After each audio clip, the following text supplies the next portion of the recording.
ವಯಸ್ಸಾದ ತಂದೆ ರೋಗದಿಂದ ಬಳಲುತ್ತಿದ್ದರೂ ಮದುವೆಯಾದ 3 ತಿಂಗಳಿಗೆ ತಂದೆ ತಾಯಿಯನ್ನ ಬಿಟ್ಟು ಹೆಂಡತಿಯ ಮಾತಿಗೆ ಬೇರೆ ಮನೆ ಮಾಡಿದ ಮಗನಿಗೆ ಬುದ್ಧಿ ಕಲಿಸಿದ ತಾಯಿ. ಏನ್ರಿ ಇದು, ಇಷ್ಟು ವಯಸ್ಸಾದ ಮೇಲೂ ಅದೆಂಥ ಶೋಕಿ ನಿಮಗೆ? ಮದುವೆ ನಿಮ್ಮ ಮಗನಿಗೆ ಆಗುತ್ತಿರುವುದು, ನೀವು ಮದುಮಗನ ಹಾಗೆ ರೆಡಿಯಾಗ್ತಾ ನಿಂತಿದ್ದೀರಲ್ಲ ಎನ್ನುತ್ತಾ ಕನ್ನಡಿ ಮುಂದೆ ರೆಡಿಯಾಗುತ್ತಾ ನಿಂತಿದ್ದ ತನ್ನ ಗಂಡನನ್ನ ಗೇಲಿ ಮಾಡುತ್ತಾ ಹೆಂಡತಿ ಕಲಾವತಿ ಬರ್ತಾರೆ. ಹೆಂಡತಿಯ ಮಾತನ್ನು ಕೇಳಿದ ರಾಘವೇಂದ್ರ ಹೇಳ್ತಾರೆ, ಅಯ್ಯೋ ಮಾರಾಯ್ತಿ, ನನಗೇನೋ ಅಷ್ಟು ವಯಸ್ಸಾಗಿ ಹೋಗಿರೋದು. ಏನೋ ನೀನು ಹೇಳ್ತಾ ಇರೋದು ನೋಡಿದ್ರೆ ನನ್ನ ಮಗನಿಗೆ ಮದುವೆಯಾಗಿ ನನ್ನ ಮೊಮ್ಮಕ್ಕಳಿಗೆ ನಾನು ತಾತ ಆಗೋಗಿದ್ದೀನಿ ಅನ್ನೋ ರೀತಿ ಮಾತಾಡ್ತಾ ಇದ್ದೀಯ. ನೋಡು, ನನಗೂ ಒಬ್ಬನೇ ಮಗ ಇರೋದು. ಅವನ ಮದುವೆಯಲ್ಲಿ ನಾನು ಚೆನ್ನಾಗಿ ಕಾಣಿಸೋದ್ರಲ್ಲಿ ಏನು ತಪ್ಪು ಹೇಳು? ಈಗಲೂ ನನಗೆ ಒಂದು ಮದುವೆ ಮಾಡಬಹುದು, ಅಷ್ಟು ಚೆನ್ನಾಗಿದ್ದೀನಿ ನಾನು, ಗೊತ್ತಾ? ನೋಡು, ನಾನು ಇಷ್ಟು ಚೆನ್ನಾಗಿ ರೆಡಿಯಾಗಿದ್ದೀನಿ ಅಂದ ಮೇಲೆ ನನ್ನ ಪಕ್ಕದಲ್ಲಿ ಹೆಂಡತಿಯಾಗಿ ಇರೋ ನೀನು ಈ ರೀತಿ ಇದ್ರೆ ನೋಡಿದವರು ನನಗಲ್ಲ, ನಿನಗೂ ವಯಸ್ಸಾಗಿದೆ ಅಂತ ಹೇಳ್ತಾರೆ. ನನ್ನ ಹೆಂಡತಿ ನನಗೆ ಸರಿ ಸಮಾನವಾಗಿ ಕಾಣಬೇಕು. ನೀನು ಹೋಗಿ ರೆಡಿಯಾಗು ಎಂದು ಗಂಡ ಹೇಳಿದ ಮಾತನ್ನ ನೆನಪಿಸಿಕೊಂಡು ಮುಗುಳ್ನಗುತ್ತಾ ಗೋಡೆಗೆ ತಗಲು ಹಾಕಿದ್ದ ಇಹಲೋಕ ಸೇರಿದ್ದ ತನ್ನ ಗಂಡನ ಫೋಟೋ ನೋಡಿ ದುಃಖದಿಂದ ಕಣ್ಣೀರು ಹಾಕುತ್ತಾ ಮನಸ್ಸಿನಲ್ಲಿ, ನೀವಿರೋವರೆಗೂ ಎಷ್ಟು ಚೆನ್ನಾಗಿತ್ತು ರೀ ನಮ್ಮ ಕುಟುಂಬ, ನೀವು ಹೋದ ಮೇಲೆ ನಾನು ಒಂಟಿಯಾಗಿ ಹೋಗಿದ್ದೀನಿ, ಮನೆ ಖಾಲಿ ಅನಿಸ್ತಿದೆ ಎಂದು ದುಃಖದಿಂದ ಕಣ್ಣೀರು ಹಾಕುತ್ತಾರೆ. ಕಲಾವತಿ ಹಾಗೂ ರಾಘವೇಂದ್ರ ದಂಪತಿಗಳಿಗೆ ಒಬ್ಬನೇ ಮಗ ರಾಜೇಶ್. ಒಬ್ಬನೇ ಮಗನಾದ್ದರಿಂದ ಅವನನ್ನ ತುಂಬ ಮುದ್ದಾಗಿ ಬೆಳೆಸಿ ಒಳ್ಳೆ ವಿದ್ಯಾಭ್ಯಾಸವನ್ನ ಕೊಡಿಸುತ್ತಾರೆ. ಬೆಳೆದ ನಂತರ ಅವನು ಒಂದೊಳ್ಳೆ ದೊಡ್ಡ ಕಂಪನಿಯಲ್ಲಿ ಮ್ಯಾನೇಜರ್ ಆಗಿ ಕೆಲಸ ಸಿಗುತ್ತೆ. ಮಗನಿಗೂ ಒಳ್ಳೆ ಕೆಲಸ ಸಿಕ್ಕಿದೆ ಅನ್ನೋ ಸಂತೋಷ ತಂದೆ ತಾಯಿಗೂ ಇತ್ತು. ಇನ್ನು ದಿನ ಕಳೆದ ಹಾಗೆ ಅವನು ಕೆಲಸ ಮಾಡುತ್ತಿದ್ದ ಜಾಗದಲ್ಲಿ ರಶ್ಮಿ ಅನ್ನೋ ಹುಡುಗಿಯ ಪರಿಚಯವಾಗಿ ಅವಳ ಜೊತೆ ಸ್ನೇಹ ಬೆಳೆದು ಸ್ನೇಹದಿಂದ ಪ್ರೀತಿ ಬೆಳೆಸಿಕೊಳ್ಳುತ್ತಾನೆ. ಮಗ ತನ್ನ ತಂದೆ ತಾಯಿಯ ಬಳಿ ತನ್ನ ಮದುವೆಯ ವಿಚಾರ ಮಾತನಾಡಿದಾಗ ಅವನ ತಂದೆ ತಾಯಿ ಕೂಡ ವಿರೋಧ ಮಾಡದೆ ಅವನು ಇಷ್ಟಪಟ್ಟಿರೋ ಹುಡುಗಿ ಜೊತೆ ಮದುವೆ ಕೂಡ ಮಾಡಲು ಒಪ್ಪಿಗೆ ಕೊಡುತ್ತಾ ಮಗನ ಸಂತೋಷನೇ ನಮ್ಮ ಸಂತೋಷ ಎಂದು ಹೇಳಿ ಮದುವೆಯನ್ನ ಅದ್ಧೂರಿಯಾಗಿ ಮಾಡಿ ರಶ್ಮಿಯನ್ನ ತಮ್ಮ ಮನೆಯ ಸೊಸೆ ಮಾಡ್ಕೊಳ್ತಾರೆ. ಇನ್ನು ಅತ್ತೆಗೆ ಹೆಣ್ಣು ಮಕ್ಕಳಿಲ್ಲದೆ ಇರೋ ಕಾರಣ ಮದುವೆಯಾಗಿ ಬಂದ ರಶ್ಮಿಗೆ ಅತ್ತೆಯಾದ ಕಲಾವತಿ ಕೂಡ ಯಾವುದೇ ಕೊರತೆ ಇಲ್ಲದ ಹಾಗೆ ಅವಳನ್ನ ತುಂಬಾ ಪ್ರೀತಿಯಿಂದ ಸ್ವಂತ ಮಗಳ ಹಾಗೆ ನೋಡ್ಕೊಳ್ತಾರೆ. ಮದುವೆಯಾದ 8 ದಿನಕ್ಕೆ ರಶ್ಮಿ ಕೆಲಸಕ್ಕೆ ಹೋಗಲು ಶುರು ಮಾಡ್ತಾಳೆ. ಇನ್ನು ಸೊಸೆ ಕೆಲಸಕ್ಕೆ ಹೋಗುವುದರಿಂದ ಅವಳ ಅತ್ತೆಗೂ ಯಾವ ರೀತಿಯ ತೊಂದರೆಯೂ ಆಗುತ್ತಿರಲಿಲ್ಲ. ಸ್ವತಃ ಅವರೇ ಸೊಸೆಯನ್ನು ಕೆಲಸಕ್ಕೆ ಹೋಗಲು ಒಪ್ಪಿಗೆ ಕೊಟ್ಟು ಮನೆಯ ಎಲ್ಲಾ ಕೆಲಸವನ್ನು ಅವರೇ ನೋಡಿಕೊಳ್ಳುತ್ತಿದ್ರು. ಕೆಲವು ದಿನ ಎಲ್ಲವೂ ಚೆನ್ನಾಗಿಯೇ ನಡೀತಾ ಬಂತು. ಹೀಗೆ ಒಂದು ದಿನ ರಶ್ಮಿ ಅತ್ತೆಗೆ ಬೆನ್ನು ನೋವು ಹೆಚ್ಚಾದ್ದರಿಂದ ಮನೆ ಕೆಲಸ ಮಾಡೋದು ಸ್ವಲ್ಪ ಅವರಿಗೆ ಕಷ್ಟ ಅನಿಸ್ತಿತ್ತು. ಆದರೂ ಸೊಸೆ ಕೆಲಸಕ್ಕೆ ಹೋಗ್ತಾಳೆ ಅನ್ನೋ ಒಂದೇ ಒಂದು ಕಾರಣಕ್ಕೆ ಆ ನೋವಿನಲ್ಲೂ ಮನೆ ಕೆಲಸವನ್ನೆಲ್ಲ ಮಾಡಿಕೊಳ್ಳುತ್ತಿದ್ರು. ಅಂದು ಅಡುಗೆ ಮನೆಗೆ ಬಂದ ರಶ್ಮಿ ಮಾವ ಹೆಂಡತಿ ಕೆಲಸ ಮಾಡುತ್ತಿರುವುದನ್ನು ನೋಡಿ, ಎಲ್ಲೇ ರಶ್ಮಿ, ಇನ್ನು ಎದ್ದಿಲ್ವಾ? ಮೊದಲೇ ಸೊಂಟ ನೋವಿಗೆ ರಾತ್ರಿಯೆಲ್ಲ ನಿದ್ದೆ ಮಾಡಿಲ್ಲ ನೀನು. ಅಟ್ಲೀಸ್ಟ್ ಇಂತಹ ಸಮಯದಲ್ಲಾದರೂ ರಶ್ಮಿ ಎದ್ದು ಇದನ್ನೆಲ್ಲ ಮಾಡಬಹುದಾಗಿತ್ತಲ್ಲ ಎನ್ನುತ್ತಾ ಹಾಲಿಗೆ ಬಂದು ತಮ್ಮ ಮಗನನ್ನ ಕರೆಯುತ್ತಾ, ರಾಜೇಶ್, ಇನ್ನೂ ಎದ್ದಿಲ್ವೇನೋ? ಸಮಯ ಬೇರೆ 11 ಗಂಟೆ ಆಗಿದೆ ಎಂದು ತಂದೆ ಕೂಗಿದ್ದನ್ನು ಕೇಳಿ ರೂಮಿಂದ ಮಗ ಎದ್ದು, ಬಂದ್ಯಪ್ಪ ಎನ್ನುತ್ತಾ ಮಗ ರೂಮಿಂದ ಹೊರಗಡೆ ಬಂದಿದ್ದನ್ನ ನೋಡಿ, ಏನೋ ಇದು, ಸಮಯ ಬೇರೆ 11 ಗಂಟೆ ಆಗಿದೆ. 2-3 ದಿನದಿಂದ ನಿಮ್ಮಮ್ಮನಿಗೆ ಸೊಂಟ ನೋವು ಇದೆ ಅನ್ನೋದು ನಿನಗೂ ಚೆನ್ನಾಗಿ ಗೊತ್ತು. ಅದರಲ್ಲೂ ಅವಳೇ ಎದ್ದು ಎಲ್ಲ ಕೆಲಸ ಮಾಡ್ತಿದ್ದಾಳೆ. ಇವತ್ತು ಭಾನುವಾರ, ಇವತ್ತಾದರೂ ರಶ್ಮಿಗೆ ಮನೆ ಕೆಲಸ ಮಾಡೋದಕ್ಕೆ ಹೇಳಬಾರ್ದಾ ಎಂದು ಕೋಪದಿಂದ ತಂದೆ ಕೇಳಿದ್ದನ್ನು ನೋಡಿ ಮಗ ಹೇಳ್ತಾನೆ, ಅದು ಹಾಗಲ್ಲಪ್ಪ, ಇಡೀ ವಾರ ಇಬ್ರು ಸುಸ್ತಾಗಿರ್ತೀವಿ, ಇವತ್ತು ಭಾನುವಾರ ಅಂತ ಹೇಳಿ ಅವಳು ಸ್ವಲ್ಪ ಹೊತ್ತು ರೆಸ್ಟ್ ತಗೊಳ್ತಿದ್ದಾಳೆ ಎಂದು ಮಗ ಹೇಳಿದ್ದನ್ನು ಕೇಳಿ ಅಲ್ಲೇ ನಿಂತಿದ್ದ ತಾಯಿ ಹೇಳ್ತಾರೆ, ಇದೇನ್ರಿ ನೀವು, ಮನೆಯಲ್ಲಿ ಕೆಲಸ ಮಾಡೋದೇನು ನನಗೆ ದೊಡ್ಡ ವಿಷಯನಾ? ಮಕ್ಕಳಿಗೆ ಏನು ಹೇಳಕ್ಕೆ ಹೋಗ್ಬೇಡಿ ಎಂದಾಗ ಮಗನ ಬಳಿ ತಂದೆ ಹೇಳ್ತಾರೆ, ನೋಡಪ್ಪ, ಇದನ್ನೆಲ್ಲ ನಾನು ಹೇಳೋ ಅವಶ್ಯಕತೆ ಇಲ್ಲ. ನಿಮ್ಮಮ್ಮನಿಗೂ ವಯಸ್ಸಾಗಿದೆ. ಇನ್ಮೇಲೆ ಭಾನುವಾರ ನಿಮ್ಮಮ್ಮ ಮನೆ ಕೆಲಸ ಮಾಡೋದಿಲ್ಲ. ರಶ್ಮಿ ಭಾನುವಾರದ ದಿನ ಮನೆ ಕೆಲಸನ್ನೆಲ್ಲ ಮಾಡಬೇಕು ಅಂತ ಹೇಳು ಎಂದು ತಂದೆ ಗಂಭೀರದಿಂದ ಹೇಳಿದ್ದನ್ನು ನೋಡಿ ಮಗ ಸರಿನಪ್ಪ ಎಂದು ಹೇಳಿ ಸುಮ್ಮನಾಗ್ತಾನೆ. ಇತ್ತ ಹೊರಗಡೆ ನಡೆದ ಮಾತನ್ನೆಲ್ಲ ಬಾಗಿಲ ಬಳಿ ನಿಂತು ರಶ್ಮಿ ಎಲ್ಲ ವಿಷಯವನ್ನ ಕೇಳಿಸಿಕೊಳ್ತಾಳೆ. ಗಂಡ ರೂಮಿನ ಒಳಗೆ ಬಂದ ತಕ್ಷಣ ಕೋಪದಿಂದ ರಶ್ಮಿ ಹೇಳ್ತಾಳೆ, ಏನ್ರಿ ಇದು? ನಿಮ್ಮ ತಂದೆ ಈ ರೀತಿ ಮಾತಾಡ್ತಿದ್ದಾರೆ? ವಾರ ಪೂರ್ತಿ ನಾನೇನು ಮನೇಲಿರ್ತೀನ? ನಾನು ಕೂಡ ದುಡಿಯೋದಕ್ಕೆ ಹೋಗ್ತೀನಿ ಅನ್ನೋದು ಅವರಿಗೆ ಗೊತ್ತಿಲ್ವಾ? ನೋಡಿ, ಮದುವೆಗೆ ಮುಂಚೆನೆ ನಿಮ್ಮ ಹತ್ರ ನಾನು ಎಲ್ಲ ವಿಷಯವನ್ನ ಹೇಳಿದ್ದೀನಿ. ನನ್ನ ಮೇಲೆ ಈ ರೀತಿ ಹಕ್ಕನ್ನ ಚಲಾಯಿಸಿದ್ರೆ ನಾನಿರೋದಿಲ್ಲ ಅಂತ ಹೇಳಿ. ನಾನು ಓದಿರೋ ಹುಡುಗಿನೇ. ಮನೆ ಕೆಲಸ ಮಾಡಿಕೊಂಡು ಹೊರಗಡೆ ಹೋಗಿ ದುಡಿಬೇಕು ಅಂತ ಅಂದರೆ ನನ್ನ ಕೈಯಲ್ಲಿ ಆಗೋದಿಲ್ಲ.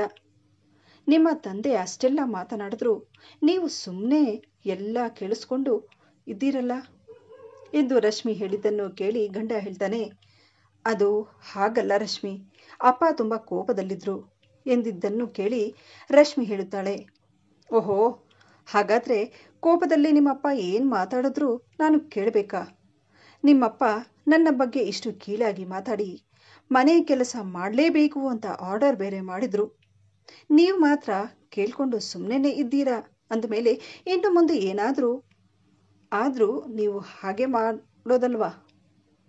ನೋಡಿ, ಇನ್ನು ನನ್ನ ಕೈಯಲ್ಲಿ ಇಷ್ಟೆಲ್ಲ ಕೇಳಿದ ಮೇಲೆ, ನಿಮ್ಮ ತಂದೆ ನನಗೆ ಇಷ್ಟೊಂದು ಅವಮಾನ ಮಾಡಿದ ಮೇಲೆ ನಿಮ್ಮ ಮನೆಯಲ್ಲಿ ಇರೋದಕ್ಕೆ ಆಗೋದಿಲ್ಲ. ನಿಮ್ಮ ತಂದೆ ತಾಯಿ ಜೊತೆ ಇರೋದಕ್ಕೆ ನನ್ನ ಉಸಿರು ಕಟ್ಟುತ್ತೆ ಎಂದು ಕಣ್ಣೀರು ಹಾಕುತ್ತಾ ಬಟ್ಟೆಯನ್ನ ಪ್ಯಾಕ್ ಮಾಡಲು ಹೊರಡುತ್ತಾಳೆ. ಅಷ್ಟರಲ್ಲಿ ಗಂಡ ಹೇಳ್ತಾನೆ, ನೋಡು ರಶ್ಮಿ, ಅಂತ ಕೆಲಸ ಮಾಡಬೇಡ.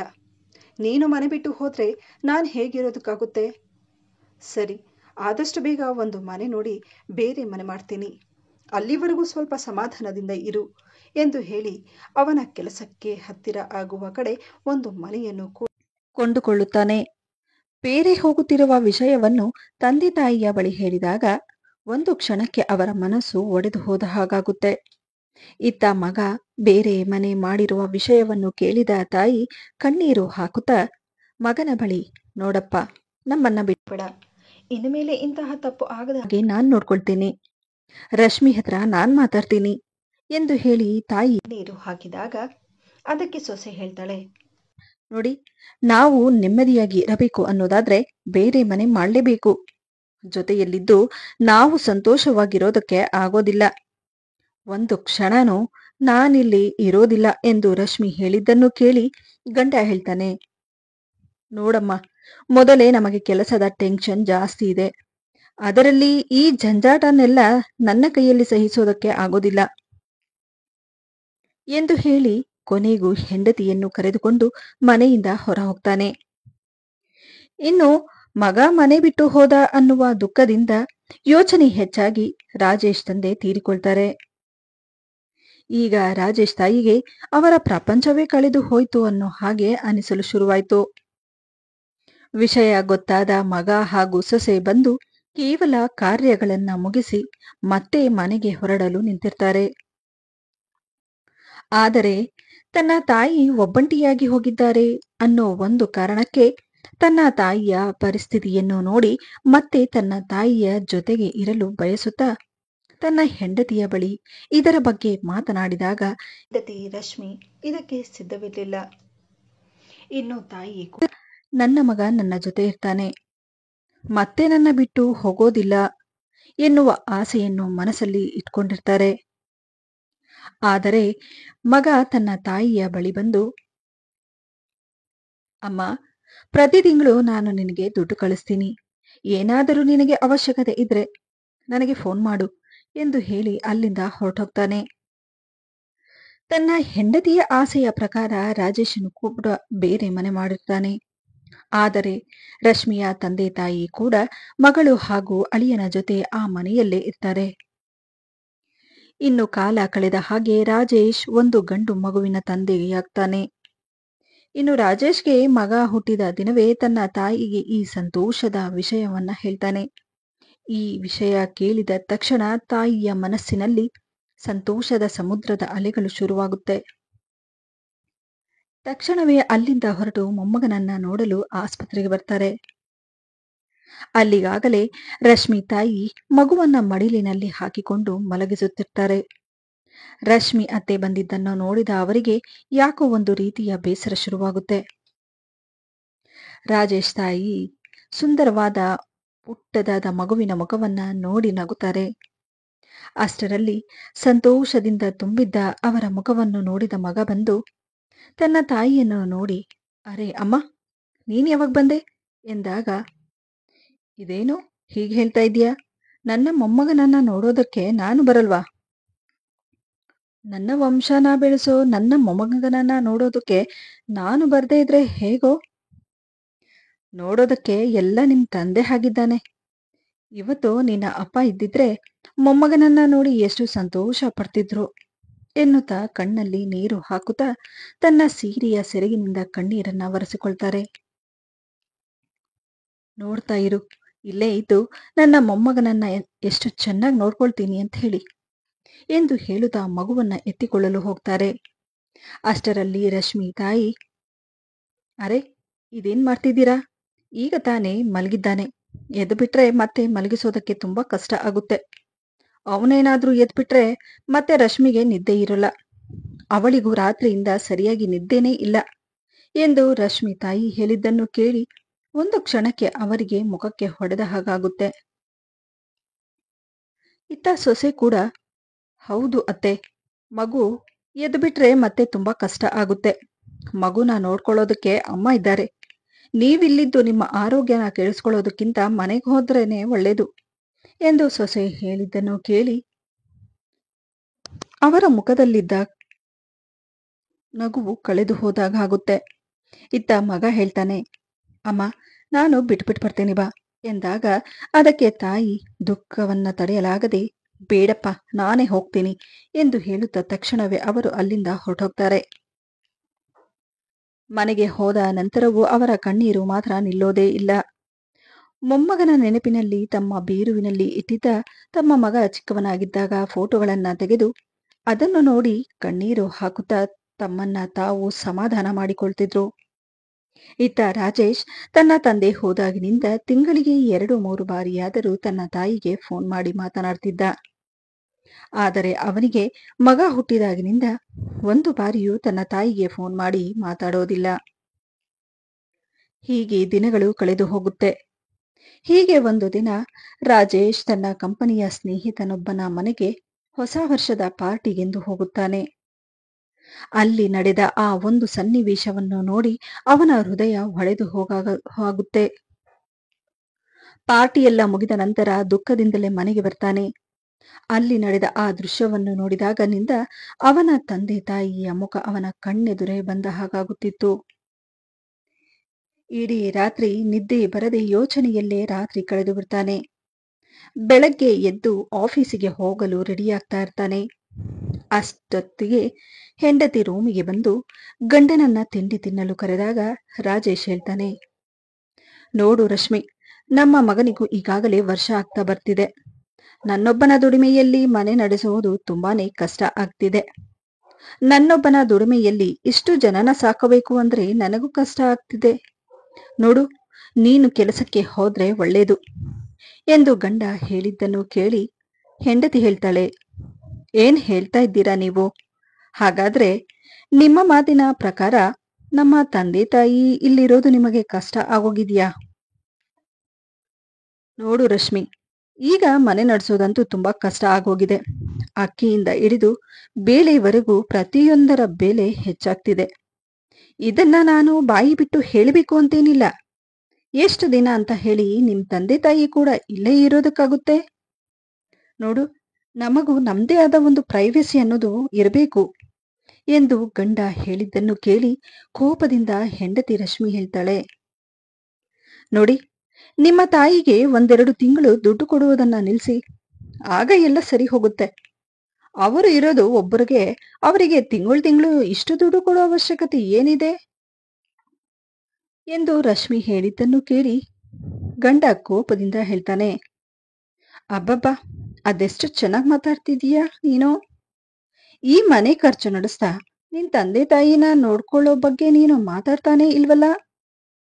ನಮ್ ತಾಯಿಗೆ ಒಂದಿಷ್ಟು ದುಡ್ಡು ಕಳಿಸ್ತಾ ಇರೋದು ನಿನಗೆ ಕಣ್ಣು ಕುಕ್ತಿದೆ ಅಲ್ವಾ ಎಂದು ಗಂಡ ಹೇಳನ್ನು ಕೇಳಿ ಹೆಂಡತಿ ಕೋಪದಿಂದ ಹೇಳ್ತಾಳೆ, ಹಾಗಾದ್ರೆ ನಿಮ್ಮ ಮಾತಿನ ಪ್ರಕಾರ ನಮ್ಮ ತಂದೆ ತಾಯಿ ಇಲ್ಲಿರೋದು ನಿಮಗೆ ಕಷ್ಟ ಆಗೋಗಿದೆಯಾ ಎಂದಾಗ, ನೋಡು ರಶ್ಮಿ, ಈಗಂತೂ ನನಗ ತುಂಬಾ ಕಷ್ಟ ಆಗೋಗಿದೆ ಮನೆ ನಡೆಸೋದು ಎಂದು ಗಂಡ ಹೇಳಿದ್ದನ್ನು ಕೇಳಿ ಕೋಪದಿಂದ ಹೆಂಡತಿ ರಶ್ಮಿ ಹೇಳ್ತಾಳೆ, ನೋಡಿ, ಕೆಲಸಕ್ಕೆ ಬೇಕಾದ್ರೆ ನಾನು ಹೋಗ್ತೀನಿ. ಇನ್ನೊಂದು ಸಲ ನಮ್ಮ ತಂದೆ ತಾಯಿ ಬಗ್ಗೆ ಹೀಗೆಲ್ಲ ಮಾತನಾಡಿದ್ರೆ ನಾನು ಸುಮ್ಮನೆ ಇರೋದಿಲ್ಲ ಎಂದು ಹೇಳಿ ಕೋಪದಿಂದ ರೂಮಿಂದ ಹೊರಗಡೆ ಬರ್ತಾಳೆ. ಮನೆಯಲ್ಲಿ ಗಂಡ ಹೆಂಡತಿ ಇಬ್ಬರು ಆಡಿದ ಜಗಳವನ್ನ ರಶ್ಮಿ ತಂದೆ ತಾಯಿ ಕೂಡ ಕೇಳಿಸಿಕೊಳ್ಳುತ್ತಿರ್ತಾರೆ. ಅದೇ ಸಮಯಕ್ಕೆ ಕೋಪದಲ್ಲಿದ್ದ ರಶ್ಮಿ ಗಂಡ ತಿಂಡಿ ಕೂಡ ತಿನ್ನದೆ ಆಫೀಸಿಗೆ ಹೊರಟೋಗ್ತಾನೆ. ಮನಸ್ಸಿಗೆ ಬೇಜಾರಾಗಿದ್ದ ರಾಜೇಶ್ಗೆ ಆಫೀಸಿನಲ್ಲೂ ಕೆಲಸ ಮಾಡಲು ಮನಸ್ಸಾಗದೆ ಬೇಸರದಿಂದಲೇ ಇರ್ತಾನೆ. ಮಧ್ಯಾಹ್ನದ ಊಟದ ಸಮಯ ಕೂಡ ಆಗಿ ಹೋಗಿರುತ್ತೆ. ಊಟ ಮಾಡಲು ಮನಸ್ಸಾಗದೆ ಹೊರಗಡೆ ಟೀ ಕುಡಿಯಲು ಹೋಗ್ತಾನೆ. ರಾಜೇಶ್ನ ಈ ವರ್ತನೆಯನ್ನು ನೋಡಿದ ಅವನ ಸ್ನೇಹಿತ ಅವನ ಜೊತೆ ಮಾತನಾಡುತ್ತಾ ಕೇಳ್ತಾ, ಏನಾಯ್ತು, ಬಂದಾಗ್ನಿಂದ ಒಂಥರ ಇದೆಯಾ ಎಂದಾಗ ಅದಕ್ಕೆ ಅವನು ಹೇಳ್ತಾನೆ, ಹಾಗೇನಿಲ್ಲ ಕಣೋ, ನಾನು ನಿನ್ನ ಹತ್ರ ಸ್ವಲ್ಪ ಮಾತಾಡಬೇಕಾಗಿತ್ತು. ನಾನು ಎಂತ ನತದೃಷ್ಟ ಅನಿಸ್ತಿದೆ. ನಿನ್ನೆ ನಾನು ನಿಮ್ಮ ಮನೆಗೆ ಬಂದಾಗ ನೀನು ನಿನ್ನ ತಂದೆ ತಾಯಿ ಜೊತೆ ನಡ್ಕೊಂಡ ರೀತಿ ನೋಡಿ ನನಗೆ ತುಂಬಾನೇ ಸಂತೋಷವಾಯ್ತು. ನಿನ್ನ ತಂದೆ ತಾಯಿಯ ಬೇಕು ಬೀಡಗಳನ್ನೆಲ್ಲ ಎಷ್ಟು ಚೆನ್ನಾಗಿ ನೋಡ್ಕೊಳ್ತಿದ್ದೆ. ನಿನ್ನ ನೋಡಿ ಅವರ ಮುಖದಲ್ಲಿ ಎಷ್ಟು ಸಂತೋಷ ತುಂಬಿತ್ತು ಗೊತ್ತಾ. ನೀನು ನಿನ್ನ ತಂದೆ ತಾಯಿಯ ಸೇವೆ ಎಷ್ಟು ಚೆನ್ನಾಗಿ ಮಾಡ್ತಿದ್ದೆ. ಹೊಸ ವರ್ಷ ಬಂದ್ರೆ ಸಾಕು, ವಯಸ್ಸಾದ ತಂದೆ ತಾಯಿನ ಬಿಟ್ಟು ಹೊರಗಡೆ ಹೋಗಿ ಎಂಜಾಯ್ ಮಾಡುವ ಈ ಕಾಲದಲ್ಲೂ ನಿನ್ನ ತಂದೆ ತಾಯಿಯ ಸಂತೋಷಕ್ಕೋಸ್ಕರ ನೀನು ಅವರ ಜೊತೆ ಇದ್ದಿದ್ದನ್ನು ನೋಡಿ ನನಗೆ ನನ್ನ ತಂದೆ ತಾಯಿಯ ನೆನಪಾಗಿ ಹೋಯ್ತು ಎಂದು ರಾಜೇಶ್ ಹೇಳಿದ್ದನ್ನು ಕೇಳಿ ಅವನ ಸ್ನೇಹಿತ ವಿನಯ್ ಹೇಳ್ತಾನೆ, ಅದಕ್ಯಾಕೋ ಇಷ್ಟು ತಲೆ ಕೆಡಿಸ್ಕೊಳ್ತಿದೀಯಾ, ನಿಮ್ ತಾಯಿನ ತಂದು ನಿನ್ ಜೊತೆನೆ ಇಟ್ಕೋ ಎಂದಾಗ ಅದಕ್ಕೆ ಅವನು ಹೇಳ್ತಾನೆ, ಅಮ್ಮನಿಗೂ ನನ್ನ ಹೆಂಡತಿಗೂ ಆಗೋದಿಲ್ಲ. ಅವ್ರ ಮನೆಗೆ ಬಂದ್ರೆ ನನ್ನ ಹೆಂಡತಿ ಏನಾದ್ರೂ ಒಂದು ಹೇಳ್ತಾನೆ ಇರ್ತಾಳೆ. ಮೊನ್ನೆ ಮಗುನ ನೋಡೋದಕ್ಕಂತ ಹೇಳಿ ಆಸ್ಪತ್ರೆಗೆ ಬಂದಾಗ ನನ್ನ ತಾಯಿನ ಚುಚ್ಚು ಮಾತನಾಡಿ ಮನೆಗೆ ಕಳಿಸ್ಬಿಟ್ಲು. ಆಗಲೂ ನಾನು ಏನು ಮಾತನಾಡೋದಕ್ಕೆ ಆಗ್ಲಿಲ್ಲ. ನನ್ನ ಹೆಂಡತಿಯ ಸಂತೋಷಕ್ಕೋಸ್ಕರ ಅವಳ ಮಾತನ್ನು ಕೇಳಿ ನಾನು ತುಂಬಾ ದೊಡ್ಡ ತಪ್ಪು ಮಾಡಿದೆ ಅನ್ನಿಸ್ತಿದೆ ಎಂದಾಗ ಅದಕ್ಕೆ ಅವನ ಸ್ನೇಹಿತ ಹೇಳ್ತಾನೆ, ನೋಡು, ಮನೆ ಅಂದ ಮೇಲೆ ಇಂತಹ ಚಿಕ್ಕ ಪುಟ್ಟ ಜಗಳಗಳು ಬರ್ತಾನೆ ಇರುತ್ತೆ. ಹಾಗಂತ ಹೇಳಿ ಬಂದ ಕಷ್ಟಗಳನ್ನು ದೊಡ್ಡದು ಮಾಡೋದು ಪರಿಹಾರ ಅಲ್ಲ. ಈಗಲೂ ಕಾಲ ಮಿಂಚಿಲ್ಲ. ನೀನು ಮನಸ್ಸು ಮಾಡಿದ್ರೆ ಎಲ್ಲ ಸರಿ ಹೋಗುತ್ತೆ. ಏನು ಹೆಚ್ಚು ಯೋಚನೆ ಮಾಡಬೇಡ. ಈಗಲೇ ನಿನ್ ತಾಯಿ ಬಳಿ ಹೋಗು ಎಂದು ಸ್ನೇಹಿತ ಹೇಳಿದ್ದನ್ನು ಕೇಳಿ ಮೊದಲೇ ನೊಂದಿದ್ದ ರಾಜೇಶ್ ಇಂದು ಮುಂದು ಯೋಚನೆ ಮಾಡದೆ ಕೆಲಸಕ್ಕೆ ರಜೆ ಹಾಕಿ ತನ್ನ ತಾಯಿಯ ಬಳಿ ಹೋಗ್ತಾನೆ.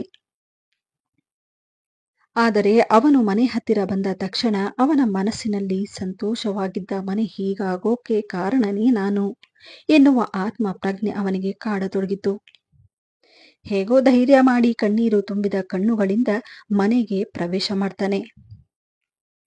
ಮನೆಯ ಒಳಗೆ ಬಂದ ಮಗನನ್ನು ನೋಡಿದ ತಾಯಿ ಅವರ ಮುಖದಲ್ಲಿ ಸಂತೋಷ ಒಂದು ಕಡೆಯಾದರೆ ಮತ್ತೊಂದು ಕಡೆ ಆಶ್ಚರ್ಯವಾಗತೊಡಗಿತು.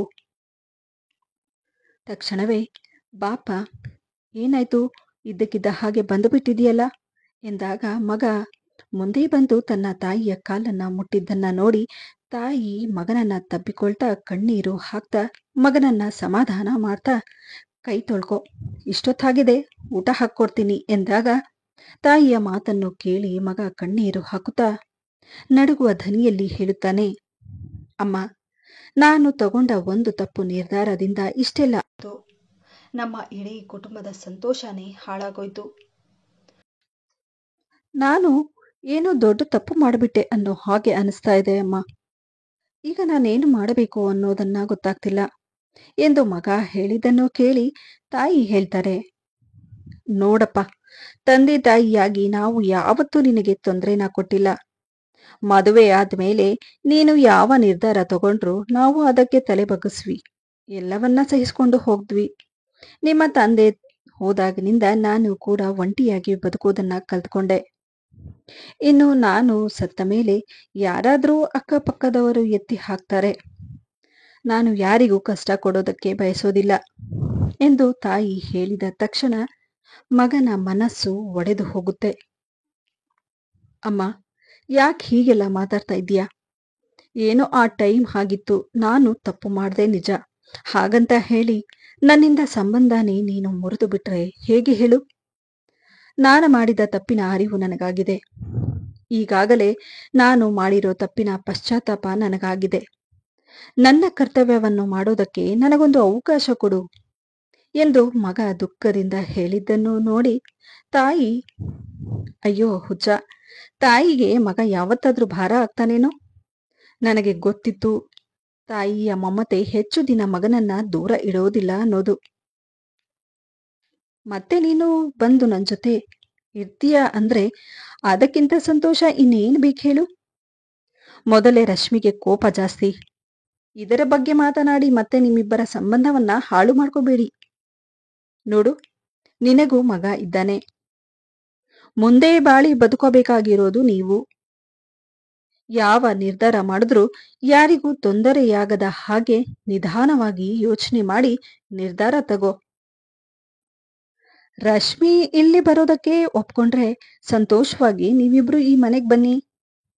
ಯಾವುದೇ ಕಾರಣಕ್ಕೂ ಅವಳ ಜೊತೆ ನೀನು ಜಗಳ ಆಡಿ ಇಲ್ಲಿಗೆ ಕರ್ಕೊಂಡು ಬರಬಾರ್ದು. ನಿಮ್ಮಿಬ್ಬರ ಸಂಬಂಧದಲ್ಲಿ ಬಿರುಕು ಬರುವಂತಹ ಕೆಲಸವನ್ನ ಮಾಡಬೇಡಿ ಎಂದು ತಾಯಿ ಹೇಳಿದಾಗ, ಹೌದಮ್ಮ, ನೀನು ಹೇಳಿದ್ದು ಸರಿ.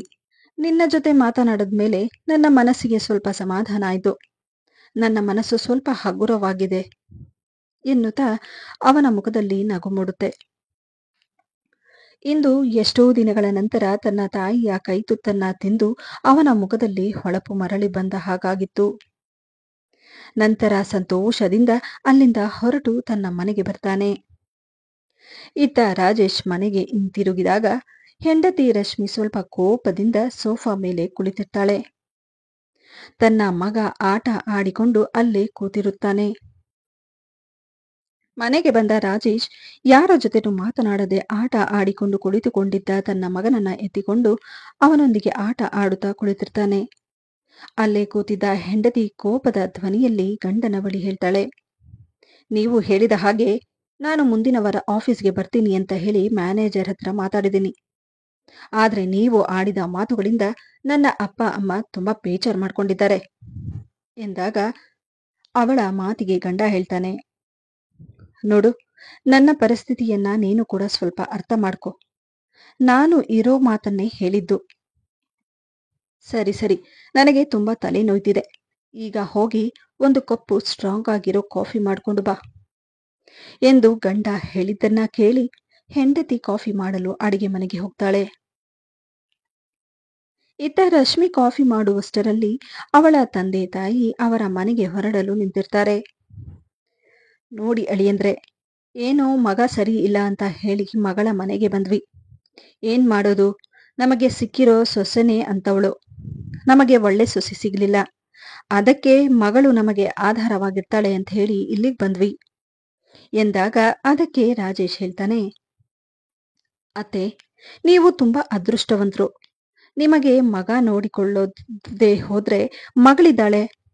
ಆದ್ರೆ ನನ್ನ ತಾಯಿಗೆ ನಾನೊಬ್ನೇ ಮಗ. ನಾವು ಬೇರೆ ಬಂದಾಗಿನಿಂದ ಒಬ್ಬಂಟಿ ಅವರು ಹೇಗೆ ಜೀವನ ಮಾಡಿರಬಹುದು ಹೇಳಿ ಎಂದು ಹೇಳಿ ಅಲ್ಲಿಂದ ಎದ್ದು ರೂಮಿಗೆ ಹೊರಟೋಗ್ತಾನೆ. ಇತ್ತ ರಶ್ಮಿ ತಂದೆ ತಾಯಿ ಮಗಳ ಬಳಿ, ಸರಿನಮ್ಮ, ಇನ್ನ ನಮಗೂ ಟೈಮ್ ಆಗ್ತಿದೆ, ಮಗುನ ಚೆನ್ನಾಗಿ ನೋಡ್ಕೋ ಎಂದು ಹೇಳಿ ಅಲ್ಲಿಂದ ಹೊರಟೋಗ್ತಾರೆ. ಇತ್ತ ರಶ್ಮಿ ಕೂಡ ಏನು ಹೇಳು ಪರಿಸ್ಥಿತಿಯಲ್ಲಿ ಇರೋದಿಲ್ಲ. ಇನ್ನು ದಿನ ಕಳೆದ ಹಾಗೆ ರಾಜೇಶ್ ಆಫೀಸಿನಿಂದ 15 ದಿನದ ಮಟ್ಟಿಗೆ ಬೇರೆ ಕಡೆ ಹೋಗೋದಾಗಿರುತ್ತೆ. ಹಾಗಾಗಿ ರಶ್ಮಿ ಮನೆಯಲ್ಲಿ ಒಬ್ಬಳೇ ಇರುವ ಸಂದರ್ಭ ಬಂದುಬಿಡುತ್ತೆ. ಗಂಡನ ಬಳಿ ಮಾತನಾಡುತ್ತಾ ರಶ್ಮಿ ಹೇಳ್ತಾಳೆ, ಮಗು ಬೇರೆ ಚಿಕ್ಕದಾಗಿದೆ. ನೀವು 15 ದಿನದ ಮಟ್ಟಿಗೆ ಹೋದ್ರೆ ಮನೆಯಲ್ಲಿ ನಾನು ಒಬ್ಳೆ ಹೇಗಿರೋದು ಎಂದಾಗ ಅದಕ್ಕೆ ಗಂಡ ಹೇಳ್ತಾನೆ, ಕೆಲಸನೇ ಅಂತಹದ್ದು. ನಿನ್ನ ಜೊತೆ ತಂದೆ ತಾಯಿ ಇದ್ದಾಗ ಇದೆಲ್ಲ ನಿನಗೆ ಗೊತ್ತಾಗ್ತಿರ್ಲಿಲ್ಲ. ನೋಡು, ಅಲ್ಲಿ ಅಮ್ಮ ಕೂಡ ಒಬ್ಳೇ ಇರೋದು. ನೀನು ಅಮ್ಮನ ಜೊತೆ ಇರು. ಮಗುನ ತುಂಬಾ ಚೆನ್ನಾಗಿ ನೋಡ್ಕೊಳ್ತಾರೆ ಅಮ್ಮ. ಅವರಿಗೂ ಎಸ್ಸಾಗಿದೆ. ನೋಡು, ಈ ರೀತಿ ನಾವು ಹಠ ಮಾಡ್ಕೊಂಡಿರೋದ್ರಿಂದ ಏನು ಪ್ರಯೋಜನ ಇಲ್ಲ. ನಮಗೂ ಮಗ ಇದ್ದಾನೆ. ಇವತ್ತು ನಾವು ಮಾಡಿದ್ದೆ ನಾಳೆ ದಿನ ನಮಗೆ ಮಗ ಮಾಡೋದು. ಅಪ್ಪ ಹೋದಾಗ್ನಿಂದ ಅಮ್ಮ ಒಂಟಿಯಾಗಿ ಹೋಗಿದ್ದಾಳೆ. ಇಂಥ ಸಮಯದಲ್ಲಿ ಅವರು ಇರುವವರೆಗೂ ಆದ್ರೂ ಅವರನ್ನ ಸಂತೋಷವಾಗಿ ಇಟ್ಕೊಳ್ಳೋಣ. ನೀನು ಕೂಡ ಮಗುನ ಬಿಟ್ಟು ಕೆಲಸಕ್ಕೆ ಹೋಗಬಹುದು. ಅಮ್ಮ ಯಾವತ್ತೂ ನಿರಾಕರಿಸೋದಿಲ್ಲ ಎಂದು ಗಂಡ ಹೇಳಿದ್ದನ್ನು ಕೇಳಿ ರಶ್ಮಿಗೂ ಯಾವುದೇ ದಾರಿ ಇರಲಿಲ್ಲ. ಹಾಗಾಗಿ ಅವಳು ಗಂಡನ ಮಾತಿಗೆ ಒಪ್ಪಿಗೆ ಕೊಟ್ಟು ಅತ್ತೆ ಮನೆಗೆ ಹೋಗ್ತಾಳೆ. ಇತ್ತ ಅವಳ ಅತ್ತೆ ಕೂಡ ಮಗ ಹಾಗೂ ಸೊಸೆ ಬಂದಿದ್ದನ್ನು ನೋಡಿ ಸಂತೋಷದಿಂದ ಬರಮಾಡಿಕೊಳ್ಳುತ್ತಾರೆ. ಈ ವಿಡಿಯೋದಿಂದ ನಿಮಗೇನಾದರೂ ಉಪಯೋಗವಾದಲ್ಲಿ ವಿಡಿಯೋಗೆ ಒಂದು ಲೈಕ್ ಮಾಡಿ, ಆದಷ್ಟು ವಿಡಿಯೋಸನ್ನು ಶೇರ್ ಮಾಡಿ ಹಾಗೂ ನನ್ನ ಚಾನಲ್ ಅನ್ನು ಸಬ್ಸ್ಕ್ರೈಬ್ ಮಾಡುವುದನ್ನು ಮರೆಯಬೇಡಿ.